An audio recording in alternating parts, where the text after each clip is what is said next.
As you know, I'm always looking for new ghost stories, and you can tell your ghost story to me in person if you book at the Phantom History House Bed and Breakfast. Go to phantomhistoryhouse.com, check out our 4 themed rooms, and book, and we will talk very soon. Hello, everybody. Steve here with Phantom History in the Phantom History House Library, and I am joined by Sybil Griffith, who is with the Preston Castle in California. Well, good afternoon here and good morning to you there, Sybil. How are you? I am doing great. Thank you, Steve. I really appreciate you taking the time to talk to me about Preston Castle. And I will be honest with you, I don't know that much about the building's history, but I do know that it's considered historic and it's a paranormal hotspot. So I was thrilled to hear back from you whenever I emailed out of the blue and said, I want to learn more about this location. So thank you for that. Um, Yeah. so just before we hop in, I was wondering if you could tell me a little bit about yourself. Who are you and how are you affiliated with Preston Castle? Well, I am Sybil Griffith, moved here when I was 3 years old. My father took a job as a parole agent for the Preston School of Industry, which is the newer facility once Preston Castle itself had stopped being used as a building for the wards. So we moved here because of this magnificent place. My dad held a job there for several years until he retired. So um, I got brought on board to Preston Castle Foundation to help restore and preserve this building through the president of the foundation currently, his wife, who I worked with through our county school. So I knew her through the school system, and she saw me and said, "Hey, you'd be perfect for this." And I'm like, "This what?" And she said, "Working here, volunteering." So back in 2013, I started volunteering here at the castle. I put long hours in and I started actually running tour days, which we used to hold every Saturday from April through the end of August. And so I've been here for a little while. And then in 2022, so I had some life changes and the foundation was growing and building a good financial base for a lot of our projects. And they hired me on as an administrative assistant. So I now currently hold the only paid job here through the foundation. Fantastic. Congratulations. And what an interesting way to follow your career path, having the ties with your dad having been there. Now, if you can, tell me where is Preston Castle in California? Where are you located? Preston Castle is located in Ione, California, which is about 40 minutes from Sacramento and about 2 hours from Tahoe. So we're in between Sacramento and Tahoe area. We're the foothills at the base going to Tahoe. So that's where we're at. Okay. And you know, in the US, you don't hear the term castle very often. So what is Preston Castle exactly? Well, it is a very large building built in a Romanesque revival architecture. And it's was built that way because of some research that a couple of people did. Preston Cavanetti and Waterman. I always forget all these names. There's a lot to remember here. I'm But sure. anyway, some research was done and they went and looked at other youth authorities. So this was going to be a youth authority that they wanted to place. Actually, was started out, they were going to build it near Folsom Prison, which is in Folsom, California. And they decided to put it in a more rural type of setting. So then went and looked at some buildings and got some drawings together, and they liked another building that looks like a castle. So then they started out and just built this magnificent 4,500 square foot building of brick and mortar, and it's beautiful. And it looks like a castle with a tower and the whole thing. I love that. And you know, again, it's not something you see very often in the States. And this was what, a juvenile detention center? Is that what it was technically? Yeah. Yes, yes. And they ended up housing boys as young as 7 years old here. Yeah, I know that's kind of wow. During those, it was built in, by the way, it was built in 1894. So we're talking, there wasn't cars running around everywhere, and facilities for these boys who may be homeless sometimes, or depression, or strain on the family may have caused them to need to relinquish their children or their older boys to a facility where they would get schooling and they would be taught skills and be ready for the world. So it wasn't necessarily like for everybody with a criminal element. It sounds like it kind of had a scale of who was there, essentially. Exactly. So it was a reform school. And they did try to help other boys other than just bad boys. So they did have honor cottages. So if boys behaved or came from somewhere not because they had gotten caught doing something bad, then they would be able to live in the honors cottage and be treated a little bit better and have a little bit more responsibilities. And I'm glad you brought that up, because one of my questions is, you read the history books and you hear about places like this and you think that, oh, the conditions were probably very harsh and people running it probably weren't very kind. What is the case there? Were people treated well? Is it a mixed bag? Does it depend on who was there? Yeah, it's a mixed bag. There was some harshness, I'm sure. You're talking about an era where that was acceptable, where corporal punishment was a way of life. So for the boys to receive whippings or be locked in a room for solitary confinement with air holes in a door, those things did happen. Boys will be boys, and back then, if you stuck 60 boys in a dorm room, and we have a dorm room that had about 60 boys in it, you're not going to have all good, happy times. Exactly. That's a lot of different personalities trying to get along. And I'm sure there was some rivalries that formed, especially with the different age groups and who's in charge. Like you said, boys will be boys. Now, was this always geared towards like juveniles, or did it eventually house adults as well? No, it's always been a juvenile facility. Even when my dad moved here, they housed boys as 17 to 23. I think it was 23, 21 or 23, one of those ages. But anyway, so it was still a youth authority. And it still did the same, where they taught the boys a skill that they could take with them once they left here. I even ran into somebody once who told me about his brother spending time here, and he ended up running his own print shop because that's one of the skills that he was taught here at Preston Castle. So they had several skills that they could learn. The castle and the surrounding areas and the cottages and that were here housed boys that were learning things, because the whole facility itself was self-sustaining. One of the only things that they had to bring in from the outside would have been coal for the coal burning fireplaces, but otherwise they raised their own animals, they grew their own food, they tailored their own clothing, they made their own shoes. Everything was cooked here. Each cottage that the boys lived in was self-sustaining as well, had its own kitchen and dining hall and dorm area, placed, laundry, the whole 9 yards. So there was no need to go into town for anything. Everything was right there for them, it sounds like, except for the coal, like you said. Yeah. I'm curious how you mentioned that this was about 4,500 square feet. How many boys could be there at once? What was the capacity of the castle? Well, the castle itself was mainly an administration building. So the first floor of the castle was nothing but offices. We had a doctor's office. There's an infirmary that was in the castle. So a mail room, communications room. So there was a lot of administration going on here. There was a library on the second floor, and there was also staff who lived here. So the second floor had staff apartments. So if a staff member didn't have a place to live close by, they could rent a room here for a small amount of money, and they would have their meals served to them by the boys in the staff dining hall. And then there was just the one dorm inside the castle, which housed those up to 60 boys. Okay.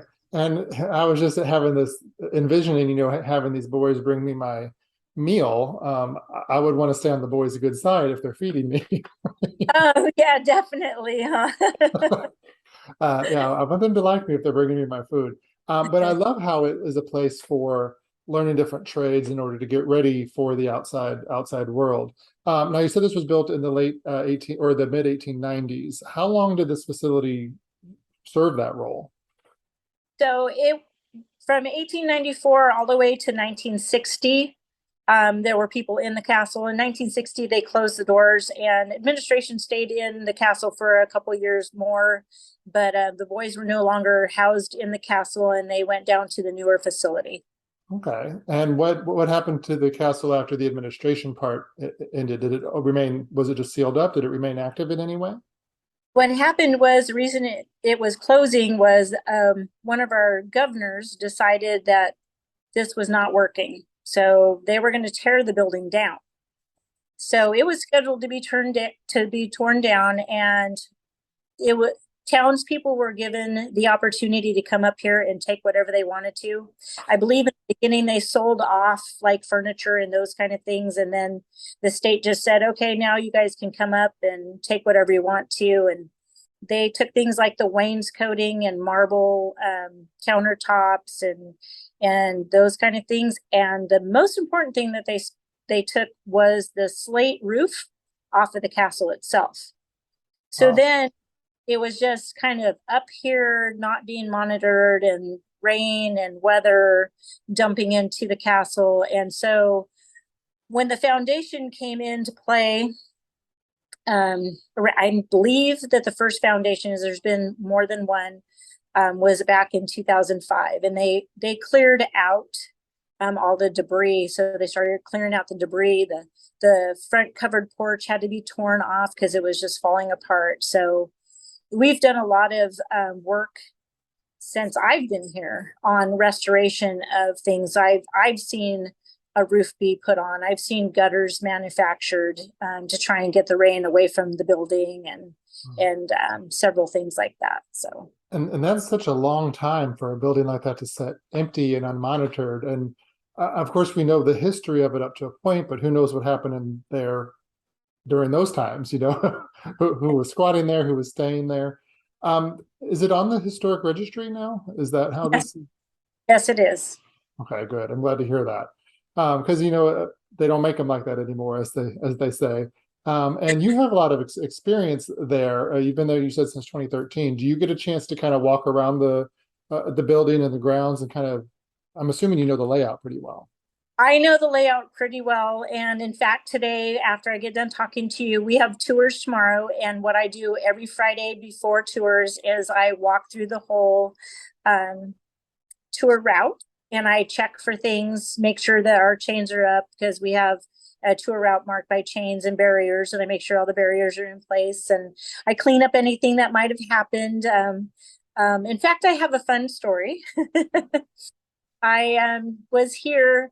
Actually, I had a private tour on this past Monday morning, and I did my walkthrough, and I went to go use the restroom before my guests were arriving. And when I went to wash my hands, I noticed that there was a bat attached to my shirt.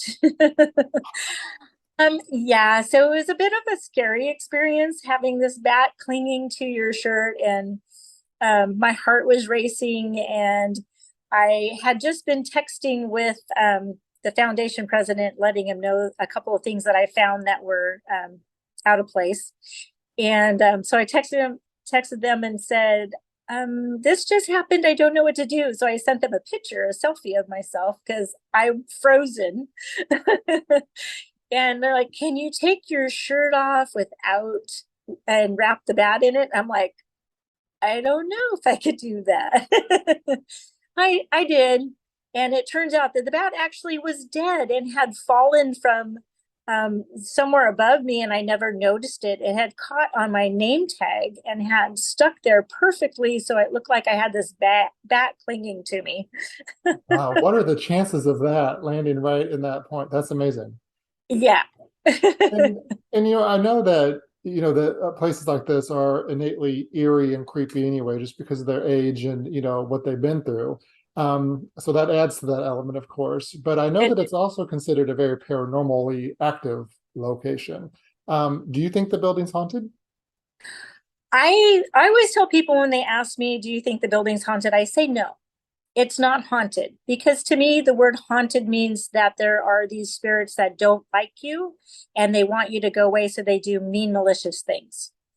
What I do believe is that there are spirits in the castle, and that especially our paranormals, I know they come here and they bring toys for the boys sometimes, and things to leave for them, because they feel that as well as I do, that the boys are in good spirits and like to have people here. My life-changing event was that the fact that I am now raising my granddaughter, who is 2 years old now. And I believe that she sees something here once in a while. I've actually been holding her, and we've come into the building. I'm holding her and she'll look at something and she'll wave hi and say hi. And it's like I look at her and she looks at me, and then she turns and looks directly in that same spot and says hi yet again.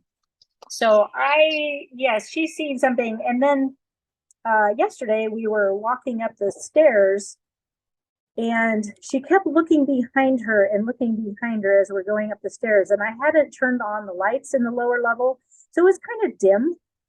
And I kept looking and like, what are you looking at? Oh, okay. So I'm just kind of walking, gonna ignore that, right?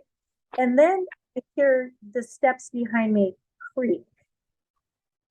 So I'm like, okay, we're going upstairs. And I assume there was no other adult with you to make that creak. No, there was nobody else on the property at the time, just me and Leandra. Now you mentioned stairways. How many levels is the castle? How big are we talking? So we access on tour days 3 floors. There are actually 4 floors, I believe, a 3rd and 4th floor above what we call the 2nd floor. So it's, I think, 5 total. So we have a basement, a 1st floor, a 2nd floor, 3rd and 4th. Okay. And you know, the spirits that may be there, not haunting, but hanging out. Hanging out. Do they seem to have an area that they like the most, or based on what you heard, are they kind of everywhere? From what I gather from other people, and I have had a couple of other experiences too, there are what I guess, kind of like a warm spot for them. The dining hall that I mentioned, the staff dining hall that I mentioned, often we have guests who say they felt something in that room. So that's often someplace, again, the infirmary where, boys may have passed away in there. There's often chills and things in that room.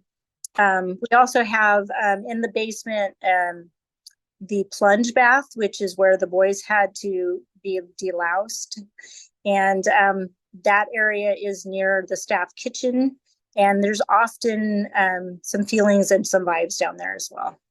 Okay. And yeah, being deloused, I don't think that would be a very pleasant experience. No. I'm sure that leaves some residual feelings there. Now, you said you've had some other strange experiences as well. Do you care sharing a few more of those? What have you seen? I've had where I was had brought in a couple of new docents with me, and we were walking through, and it was just the 3 of us that day. And we were in the dining hall, and the dining hall is a large room off of the hallway.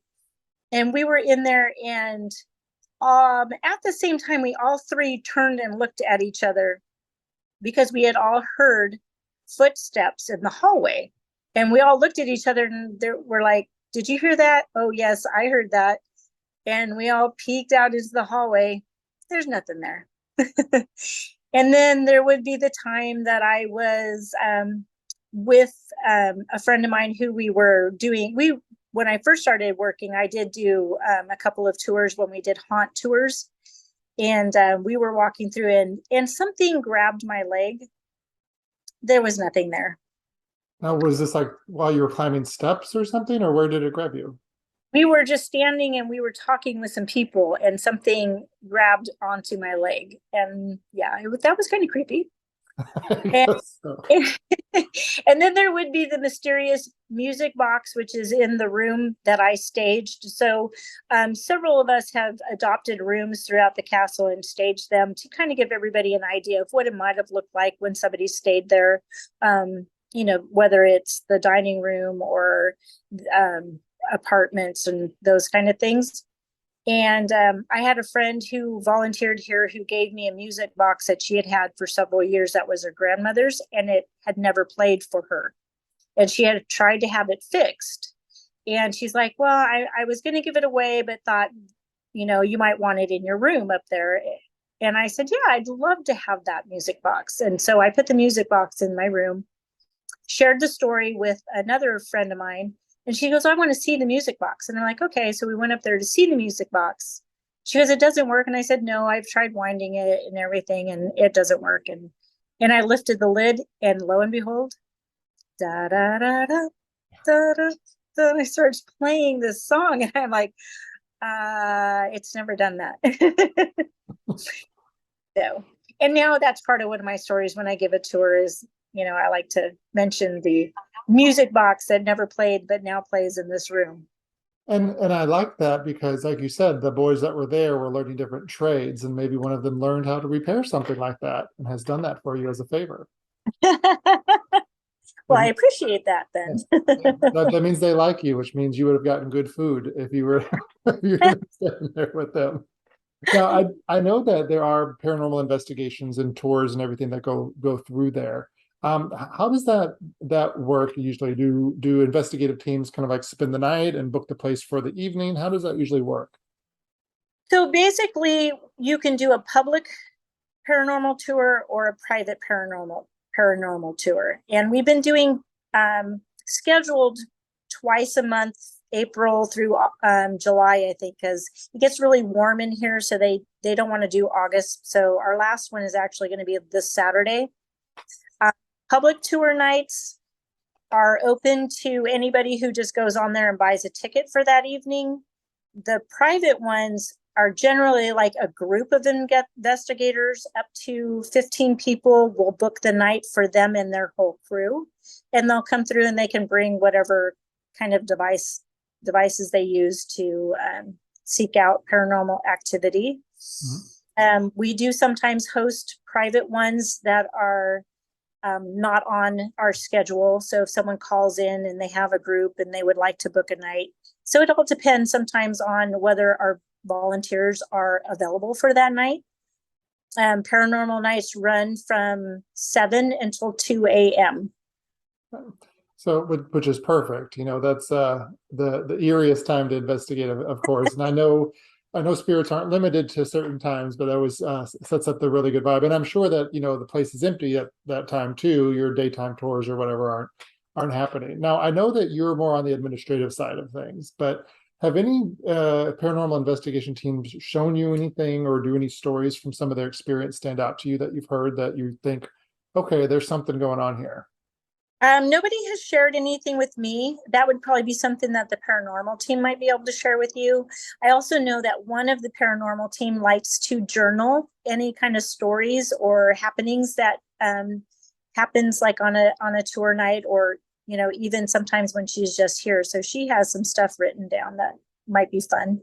Wonderful. And I like that too, because it's keeping a journal of everything that happens helps keep all your thoughts straight and also compare to what other people may have experienced, which I like as well. Have you ever spent the night in the castle or stayed super late, or are you usually sun's going down, I'm out of here? I have not. I have not done a paranormal tour. I had myself scheduled twice this past season to try and get over here so that I had a better understanding of the paranormal tours. However, raising a 2-year-old takes up your time, Sure. And sometimes it just doesn't work out. Totally understand that. That's a lot to juggle, raising a little one. Back to the history side of the building. What is it, at least for you, since you have kind of a tie to it, your father worked there, what is it about the building for you that makes it such a special place? Because obviously you have a connection. I do have a connection, and I love that my dad worked here, and working for the school and being someone who was in education, learning all the history has just been just so fun. And, getting stories from people when they come. And I've come to find out that I actually didn't think this about myself, but I like working with people. I like talking to people. I like sharing my stories. The architecture of the building really is one of the things that I point out quite a bit. So those are like a lot of key points when I take people into a room. I like to discuss the architecture of the building, because there are a lot of things about the way the building was built that are extraordinary. Just the airflow through the building because of the registers and stuff. And it being built in 1894 with no electricity here, so everything done by hand, it's just extraordinary. It shows what we were capable of doing before we have the modern technology that we have now. It really kind of puts things into perspective in that way. That's why I love going into old buildings. I'm curious, and you may or may not know the answer to this, but have any previous residents who have, I don't know, back in the 60s or whatever, may have been there for a while, come and seen the place since it's reopened as its new incarnation, or do you know? I do know that we have had some guests come through that have been here before, whether they were here in this building or actually in the newer facility. Is more often it's people from the newer facility. I get phone calls from people who are investigating the history behind a relative who was here. So that's mostly what we get. I had a whole group family come, and they were spread out. The organizer came from Oregon, and she, got her sons and her granddaughter and everything. They came over here, and they wanted to do some research on one of their relatives that was here. And this is a very cool thing that happened. They came here and they had been discussing things with me, and we were pretty sure that the journal that their relative was in the hands of the state, so the archives through Sacramento. And so I had referred them to that, and they're like, they got nowhere. And so we went to look through the museum, and lo and behold, the journal that their relative is in a case with the page displayed with their relative on it. Wow, what are the chances of that? Very slim. It's a very thick journal too, so the chances are really slim to none. And they were so thankful and almost in tears of how I did that for them. And I'm like, I'm not the one that did that for them. But I'm sure that somebody in the castle made sure that happened for you. There was some help somewhere to make that happen. And that leads me to another question. How is the record keeping of who came through the doors? Because I know a lot of times those can get lost to history or get shuffled about. Do you have decent records of who was there? We do have there's 4 journals. We have in our possession the one. The other 3 are at the state archives, and they're supposed to digitize them and give us the information that hasn't happened. We have a volunteer who just recently stopped volunteering for us because of health issues, who has done substantial research. And so we have some documentation that he has pulled together, as well as, I believe, 6 to 8 volumes of history books that he has written are in our gift shop. And then John Lafferty, who was a librarian here for several years, has also written 3 volumes of history of the castle. So we do have, a collection of history. It's not as full as we would like it to be, but it is what it is, right? Right, and it sounds like that compared to a lot of historic buildings, especially going back to 1894, you have a lot of information, which is great, because I know that's not always easy to keep track of. Before I let you go, what is it that you would like to share with whoever's watching this or listening to the podcast about Preston Castle that either you want them to know about, or maybe something that's unexpected about the building? Anything come to mind there? Yeah, I think I've told you a lot of what is in my heart about the building. I don't know what it is. You either love the place or you're like, whatever. but a lot of us that have been here for years, it's something that once it captures you, you don't want to leave. You want to be here all the time. I thought I would work more often from home than I do, but nope. I want to pack up and I want to come over here and I want to spend the day here and I want to honor what it was and clean it up and take care of it. It's magnificent. And if anybody has a chance to come and visit it, they should. And on that note, if somebody does want to book a tour or come see it, how do they do that? Can they book online? Where do they go? Our tours are all online on our website, prestoncastle.org. You can always email us at info@prestoncastle.org. And I'm the one that sets up the private tours. And there is a link on our website to fill out an interest form for a private tour if they would like to do it that way too. And I believe that's the email I used to connect with you, and you got right back in touch with me. So I appreciate that for sure. So yeah, anybody watching this, definitely check out the Preston Castle. We'll include the link as well below the video. And Sybil, thank you so much for taking the time to talk to me and tell me the history about Preston Castle. Next time I'm out on that coast, I'm going to make sure that I get up to see it in person, because the photos I've seen are absolutely amazing. It's a beautiful building. Well, I will make sure that you get a front row seat, man. Come on up. Absolutely. I will take you up on that. Thank you so much for your time, and take good care of those spirits that are there. And maybe eventually your granddaughter will introduce you to some of them by name. I'm hoping so, or tell me the stories, or just tell me what she sees. I'm waiting for that to be able to happen. Absolutely. A couple more years. We'll give her a couple more years. Okay. All right. Thank you so much, Sybil. You enjoy the rest of your day, okay? You as well. Thank you. Thank you. Hey, thanks so much for watching that. Remember, go to phantomhistory.com and sign up on the newsletter so you are alerted when we have a new podcast. And check out our new bed and breakfast at phantomhistoryhouse.com, where you can book your stay and we can talk ghost stories in person in the library. See you then.